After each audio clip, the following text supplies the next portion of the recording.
Hello everyone, this is the another question. इस question में क्या करना है, which of the following is correct. मैं बताना, ये चार ऑप्शन दिए हुए, sine 1 degree greater than sine 1, sine 1 degree less than sine 1, sine 1 degree equal to sine 1, sine 1 degree equal to pi by 80 degree into sine 1। मुझे बताना है इन सभी चार ऑप्शन में से कौन सा ऑप्शन सही है। ये एक एमसीक्यू क्वेश्चन है, इसमें से एक ऑप्शन सही है, तो हमें वो चेक करना है और मुझे बताना है वो कौन सा ऑप्शन है जो ये ऑप्शन जो सही है। तो इसके लिए मुझे क्या करना होगा, देखिए, जब दो क्वांटिटी का कंपेयर होता है, यहाँ पे दो साइन ऑफ 1 डिग्री का कंपेयर हो रहा है साइन ऑफ 1 से। तो जब दो क्वांटिटी का कंपेयर होता है तो जाहिर सी बात है दो क्वांटिटी सेम यूनिट में होना चाहिए। तो यहाँ पे एक में है साइन 1 डिग्री और एक है हमारा साइन 1। यहाँ पे जो एंगल है वो डिग्री में है और यहाँ पे जो एंगल है वो रेडियन में है। जैसा कि हम लोगों को पता है कि एंगल दो तरह से मेजर किया जाता है, दो यूनिट में मेजर किया जाता है। पहला डिग्री में और दूसरा जो कि है रेडियन में। डिग्री वाला जो एंगल है वो किसी एक लाइन का रोटेशन से हम लोग पता करते हैं। कोई एक लाइन है, इनिशियल पोजीशन उसका ये रहा होगा, ये बाद में ये रोटेट होकर लाइन यहाँ पे अगर आया होगा तो ये कितना एंगल ये रोटेट किया, ये जो एंगल थीटा है वो मुझे बताएगा डिग्री में। और रेडियन में एक सर्कल है, एक सर्कल है यानी उसका रेडियस, सर्कल है मतलब कर्वेचर, ऐसा कर्वेचर जिसका रेडियस ऑफ कर्वेचर कांस्टेंट है, मीन्स वो एक सर्कल है जिसपे एक पार्टिकल्स ट्रैवल कर रहा है। वो यहाँ से ट्रैवल करके वो यहाँ तक चला गया। तो ये जो एंगल उसने जो सबटेंड किया सेंटर पे, ये एंगल रेडियन में होगा। और इसको कैसे मेजर किया जाता है, जितना लेंथ, जितना डिस्टेंस उस कोई भी पार्टिकल जो सर्कल के सर्कमफ्रेंस के लॉन्ग ट्रैवल किया, उसका ये रेडियस डिवाइड करते हैं। अगर ये लेंथ एल है तो हम लिख सकते हैं theta is equal to L by R. तो यहाँ पे जो एंगल निकल के आएगा वो एक रेडियन में आएगा, यहाँ पे जो एंगल निकल के आएगा वो रेडियन में आएगा और यहाँ पे जो एंगल निकल के आया वो डिग्री में आएगा।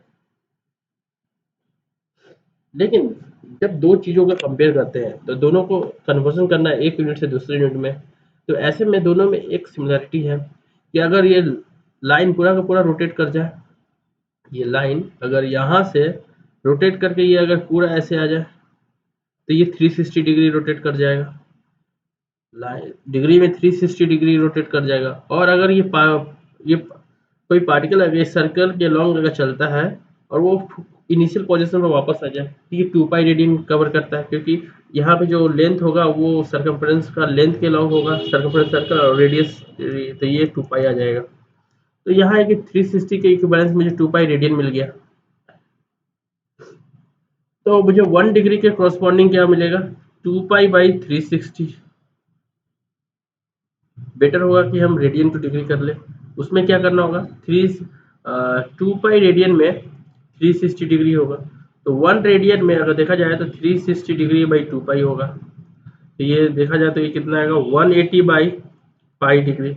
अगर 180 बाई पाई को अगर फर्दर सॉल्व करें, पाई का वैल्यू अगर 122/7 डालते हैं यहाँ पे, 22 डिवाइडेड बाई 7, तो ये करीब आएगा, इसको कैलकुलेट करें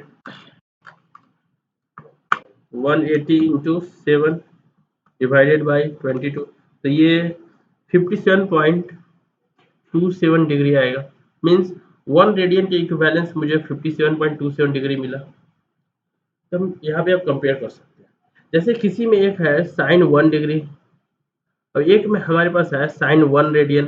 अब इसी को लिख सकते हैं रेडियन को साइन ऑफ 57.27 डिग्री, क्योंकि एक रेडियन में 57.27 डिग्री है।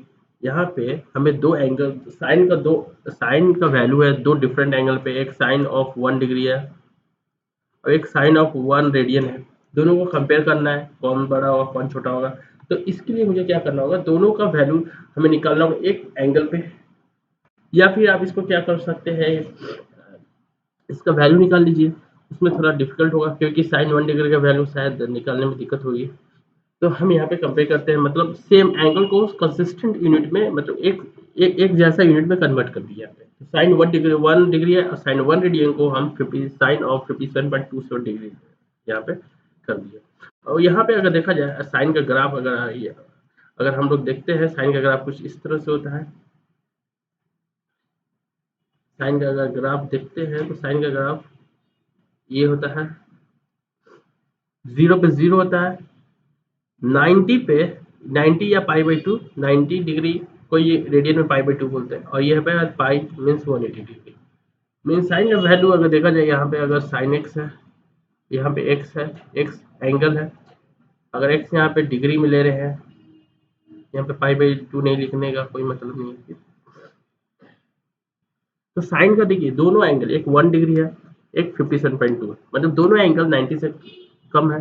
तो साइन 0 से 90 के बीच में एक तरह से इंक्रीजिंग फंक्शन है, 0-90 के बीच में साइन इंक्रीजिंग फंक्शन है, मतलब जैसे जैसे एंगल बढ़ रहा है वैसे वैसे साइन का वैल्यू बढ़ रहा है। मतलब इस एंगल पे साइन का वैल्यू ये है, थोड़ा एंगल बढ़ गया तो साइन का भी वैल्यू बढ़ गया, और इससे अगर एंगल थोड़ा डिक्रीज हो रहा है तो साइन का भी वैल्यू डिक्रीज हो रहा है।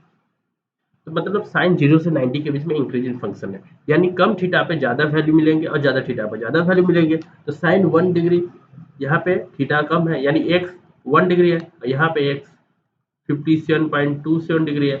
तो एक्स 1 डिग्री है, यहाँ पे देखा अगर यहाँ दो डिफरेंट एंगल है x1 x2, तो जाहिर सी बात है x2 ग्रेटर देन x1, तो ज़्यादा 0 से 90 की बात करें तो ज़्यादा है, थीटा पे ज़्यादा वैल्यू मिल रहा है, यानी sine of 57.27 degree is greater than sine of 1 degree. तो ये इसका रिलेशन आ रहा है जो कि ऑप्शन कौन से में मैच कर रहा है, मीन्स हमें पता है 157 और 57 को क्या लिख रहे थे हम लोग 1 रेडियन, तो sine 1 radian is greater than sine 1 degree. तो यहाँ पे अगर देखा जाए sine 1 is greater than sine 1, जो कि ऑप्शन बी सही आंसर है। ऑप्शन डी में कुछ अलग है क्योंकि साइन 1 में π/18 से मल्टीप्लाई किया गया, साइन 1 57 पॉइंट है, ये पहले से ही ज़्यादा वैल्यू है और इसमें एक नंबर से मल्टीप्लाई किया गया है। कौन से नंबर से मल्टीप्लाई किया है? π/18, ये एक नंबर से मल्टीप्लाई किया गया है रेडियन वैल्यू में, और यहाँ पे है साइन ऑफ 1। अगर साइन ऑफ 1 है यहाँ पे और उसको कोई नंबर से मल्टीप्लाई किया गया और ये नंबर में अगर हम जाहिर सी बात है अगर 1 से कम नंबर से मल्टीप्लाई करें तो ये वैल्यू इसका कम हो जाएगा, और 1 से ग्रेटर से मल्टीप्लाई करें तो इसका वैल्यू ज़्यादा है। अभी साइन 1 अभी हमारे हिसाब से साइन 1 से बड़ा है, तो अगर ये नंबर अगर 1 से छोटा होगा तो पॉसिबिलिटी हो सकता था कि ये नंबर 1 से कम है तो ये वैल्यू को डिक्रीज कर दे, लेकिन अगर ये वैल्यू अगर π/18 अगर 1 से बड़ा हो गया तो ये साइन 1 को और इंक्रीज कर देगा। तो π/18 को हम लोग क्या लिख सकते हैं? π/18 को हम लोग अगर रेडियन में कन्वर्ट करें, क्योंकि मल्टीप्लाई करना है, इससे जो साइन 1 का जो आउटपुट आएगा वो एक नंबर आएगा, वो एंगल के फॉर्म नहीं होगा। तो ये यहाँ पे एंगल के फॉर्म में, तो 18 डिग्री को हमको रेडियन में कन्वर्ट करना होगा। तो 18 डिग्री को क्या लिख सकते हैं, हमें पता है 360 डिग्री में 2π18 होता है, तो 1 में देखा जाए तो π/180 डिग्री होगा। तो हमारे पास 18 डिग्री है, 18 डिग्री में अगर हम लोग देखें π/10 रेडियन होगा, तो 18 डिग्री कॉरस्पॉन्डिंग हम लोग लिख सकते हैं π/10, तेरे ऊपर चला जाएगा, यानी ये 10 आ रहा है, मतलब कोई भी नंबर आ रहा है उसमें हम 10 से इंटू करें, जो कि 10 1 से ग्रेटर है, सिंस 10 इज ग्रेटर देन 1, तो जाहिर सी बात है साइन 1 पहले से बड़ा वैल्यू है, उसमें 10 से मल्टीप्लाई करें, 1 जो नंबर 1 से बड़ा है उससे मल्टीप्लाई और नंबर को इंक्रीज कर देगा, इसलिए डी नहीं हो पाएगा इसका आंसर, डी का पॉसिबिलिटी